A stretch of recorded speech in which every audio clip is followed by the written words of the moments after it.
He had just moved into this small apartment with his little boy. Life hadn't been easy for him, but he had learned how to manage things on his own. He cooked, cleaned, helped his son with homework, and even read him bedtime stories. Every day was a routine, and he liked it that way. Quiet, simple, no trouble. One afternoon, while drinking tea on the balcony, he noticed someone sitting still on the next one. It was a little girl, maybe around 8 or 9. She sat cross-legged with her arms wrapped around her knees, just staring into the distance. She didn't smile. She didn't wave. She just looked.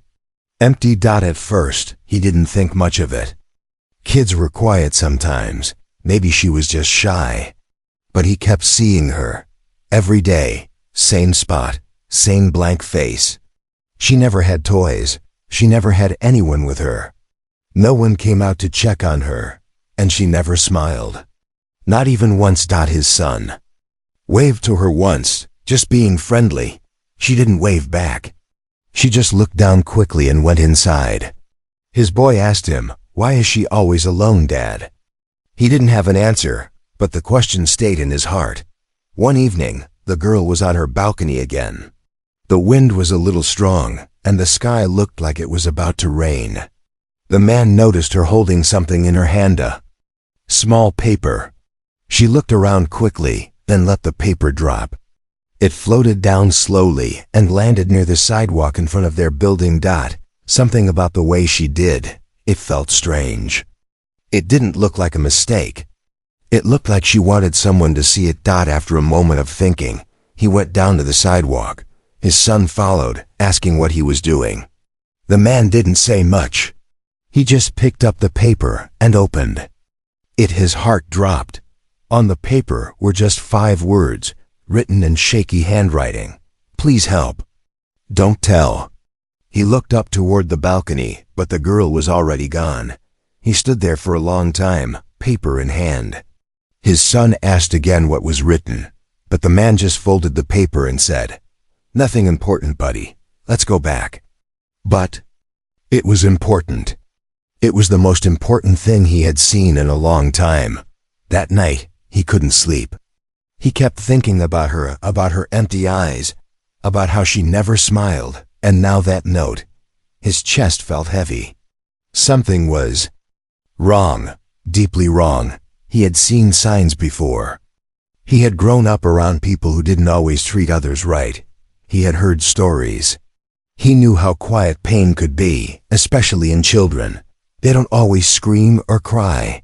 Sometimes they just stay quiet and hope someone sees them. Someone hears them, and this girl? She had just asked to be heard. He wanted to do something. But what? He didn't know her name.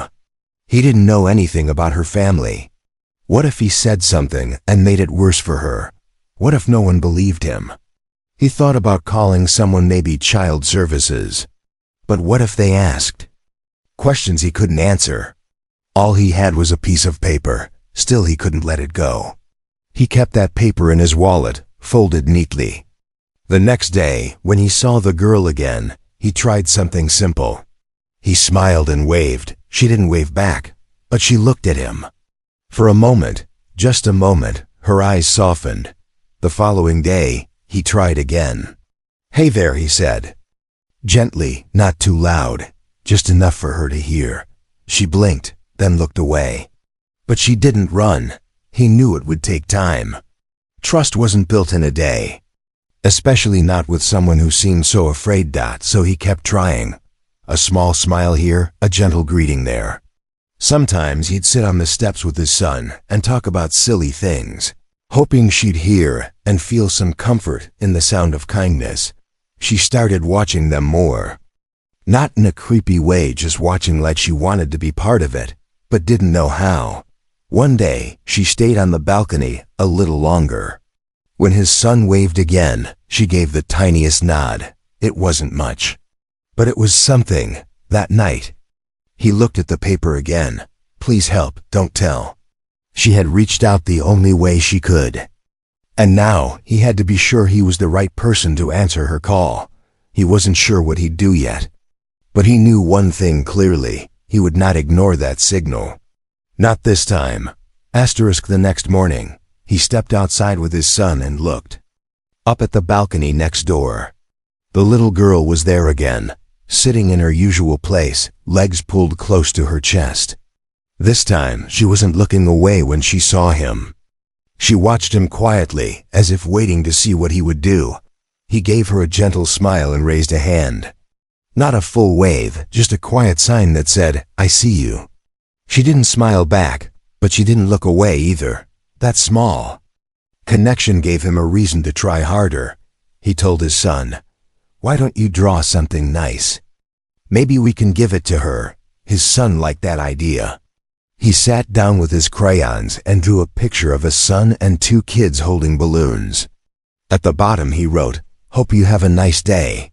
The father folded the drawing and slipped it in a clean envelope.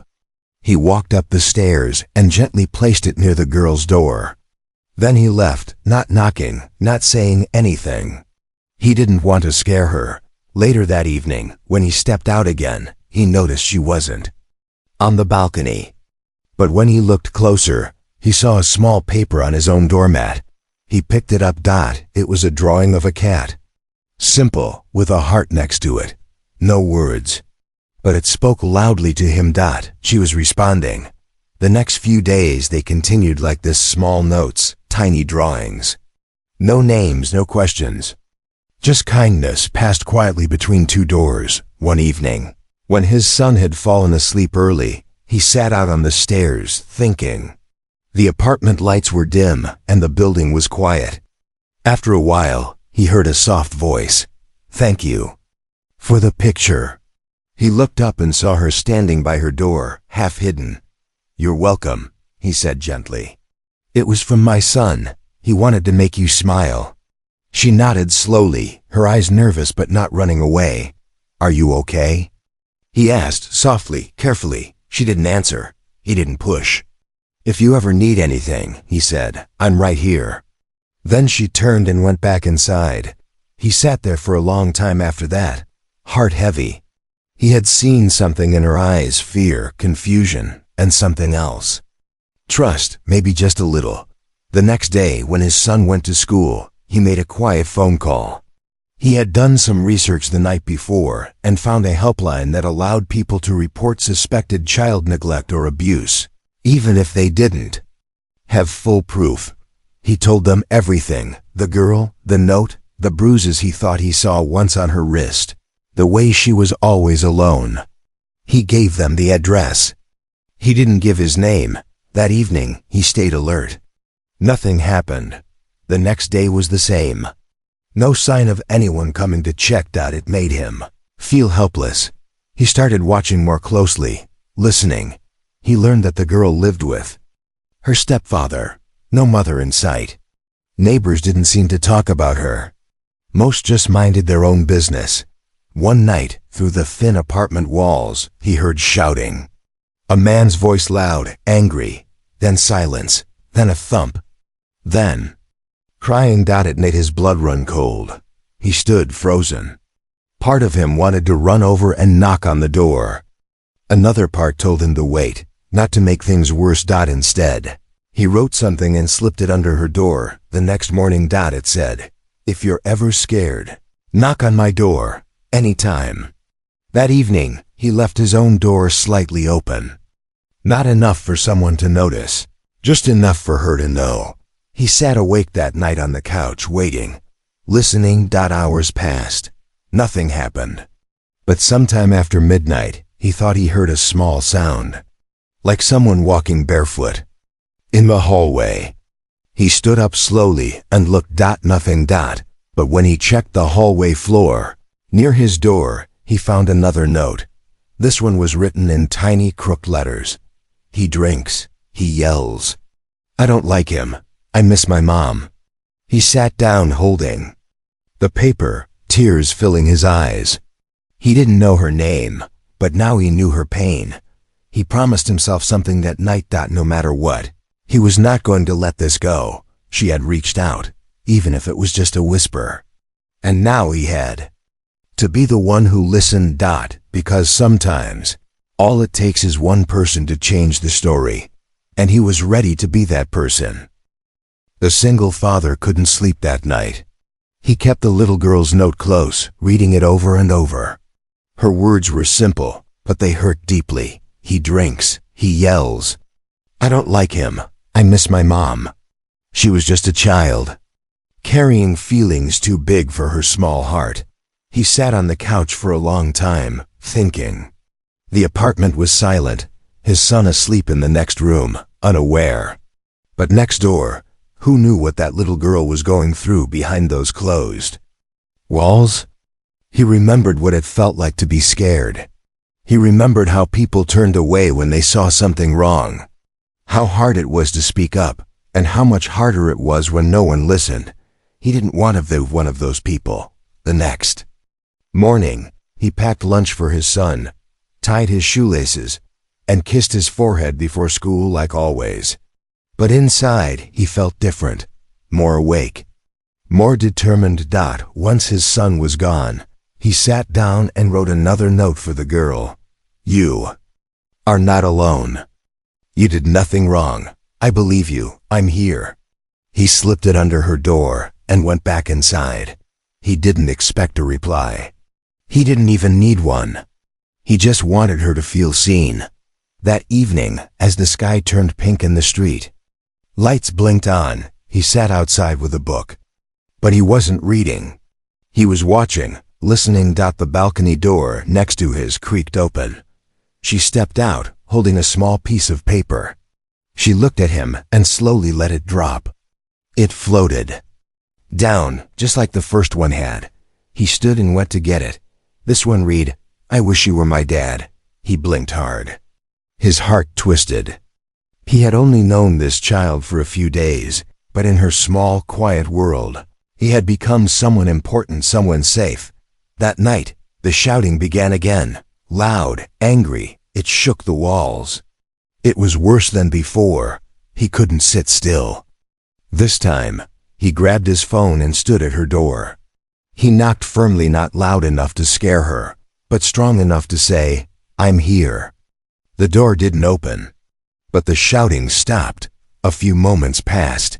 Then a deep voice yelled, mind your own business. He didn't back away. He raised his phone and called the police right there, in front of the door. He stayed until they arrived. When the officers came, the stepfather tried to act calm. He told them everything was fine, said the girl was just being dramatic. He even smiled. But the moment the officers asked to see the child, she stepped out from behind the door. She had no shoes on. Her face was pale. Her eyes looked tired, and then without warning, she walked right past her stepfather and stood behind the single dad. She didn't speak. She just held onto the back of his shirt with her tiny fingers, shaking a little. That was all it took. The officers didn't need more. One gently knelt down and spoke to her.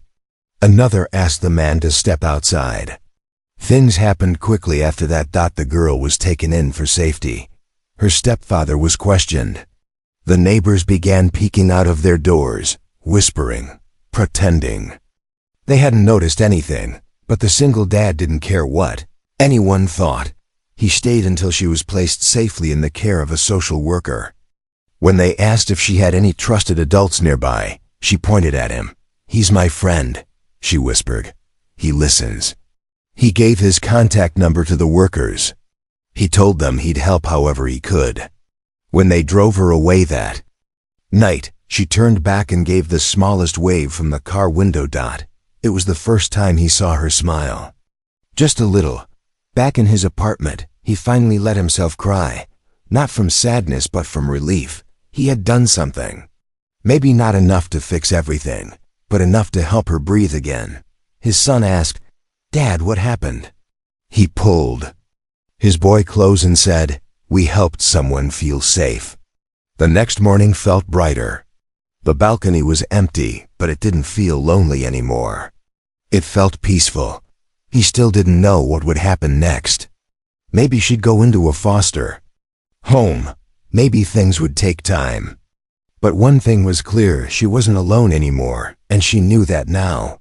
He had heard her silent cry, and he had answered. The apartment felt different now, quiet in a new way. No more shouts from next door.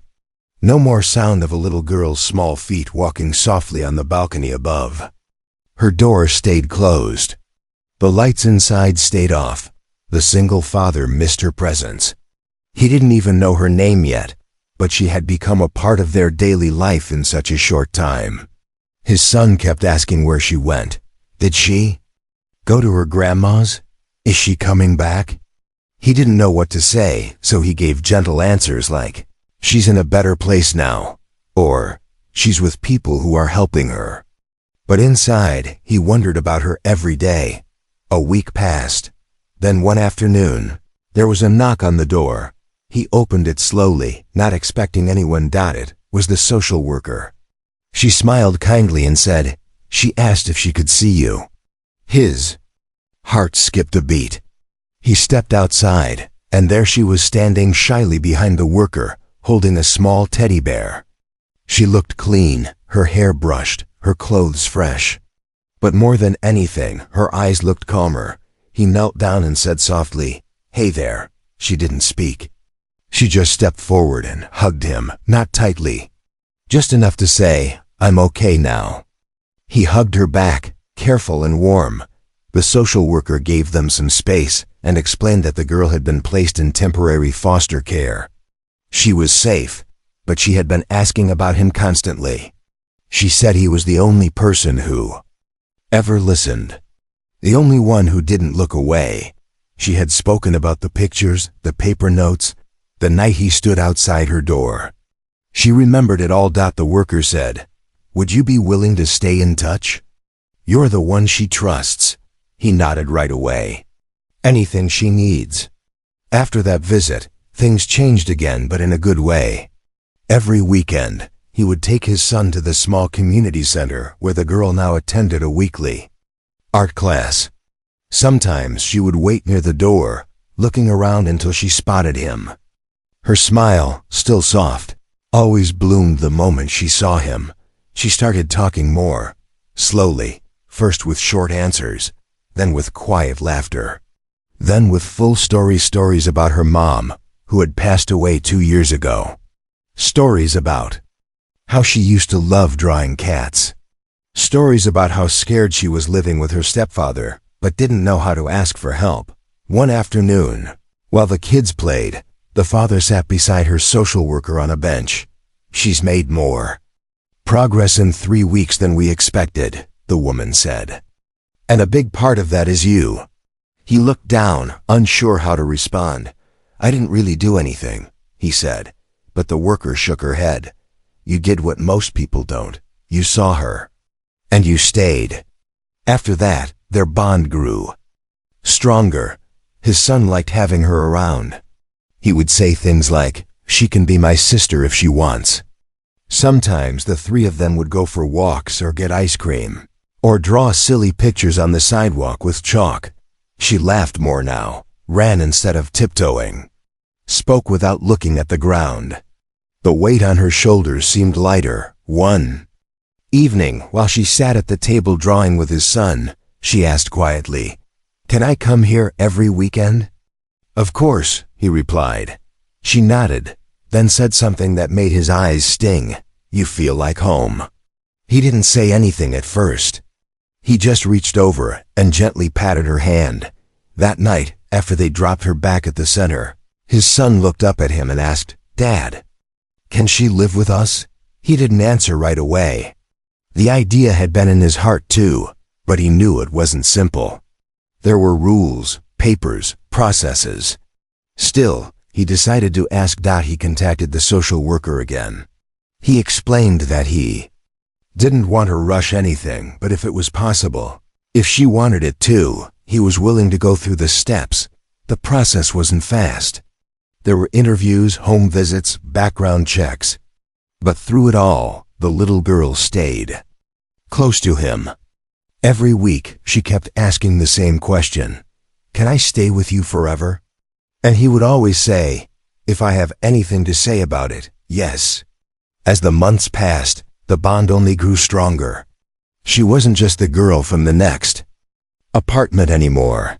She was family. Not by blood, but by something even deeper, by love, by trust, by the choice to protect. She had once sent out a silent cry, and he had answered it, without knowing that one day, her voice would be full of laughter. In his home. The day was calm. The sky was soft with clouds, and a cool wind passed through the trees outside the small home. Inside, it smelled like something sweet as sun, and the little girl had just baked cookies together, with the father helping them. Laugh through the mess. It had been almost a year since the girl first dropped that silent note from her balcony. So much had changed. She wasn't that scared, quiet child anymore. Her eyes had life in them now. She talked freely. She even joked and teased his son like a real sibling would. Her drawings covered the walls now: cats, flowers, houses, smiling. Stick figures holding hands. The father still remembered the first time she called him Dad. It hadn't been planned. It was during breakfast. She asked him to pass the milk and said, "Dad, can you?" and stopped. Her face froze. His son looked up. Everyone went silent, but he didn't say anything. He just passed the milk and smiled. She looked down, unsure, like she had done something wrong. Then he gently placed his hand over hers and said, "You can call me that if you want. Only if you want to." She nodded slowly and whispered, "Okay." That was the beginning of something new. Not just a relationship, but a family. Later that month, he was told by the caseworker that the official paperwork had been approved. He had passed all the steps, completed all the background checks, and the girl had expressed again and again how much she wanted to stay. The caseworker smiled as she handed him the final approval and said, "Congratulations. She's yours now officially." He held the paper tightly. Tears welled up in his eyes, but he didn't let them fall. He just smiled and said thank you over and over. That evening, when she came home from school, he sat both the kids down. "I have something to tell you," he said gently. "It's good news." They both leaned in, curious. "She's going to live with us forever now. She's really part of our family." The girl froze for a second, her hands still holding her school bag, then slowly, her face lit up. She ran to him and hugged him tightly, burying her face in his shirt. "I was scared they'd take me away," she whispered. "Never," he said softly. "Not as long as I'm alive." His son jumped up and shouted, "Now I really have a sister." They spent that night watching movies, eating popcorn, and laughing so much the neighbors probably heard. But no one cared. That night was special. The weeks after that felt brighter. The house felt more complete. She started calling him Dad like it had always been that way. She held his hand in public. She sat on his lap when she was tired. She helped him cook. She laughed loudly when he danced badly in the kitchen. Sometimes she would still wake up from bad dreams. Sometimes she would still get quiet when something reminded her of the past. But he never pushed her to talk. He just held her hand or sat beside her until she was ready. One evening, months later, she gave him a folded piece of paper like before. But this one was different. It said, "Thank you for seeing me when no one else did." Then below it, in big letters, she had written, "Thank you for being my safe place." He didn't say a word. He just pulled her close and hugged her tightly. She hugged him back, without fear, without hesitation. And in that moment, he realized something simple but powerful. She had once sent out a silent cry for help. A small signal no one else saw, but he did.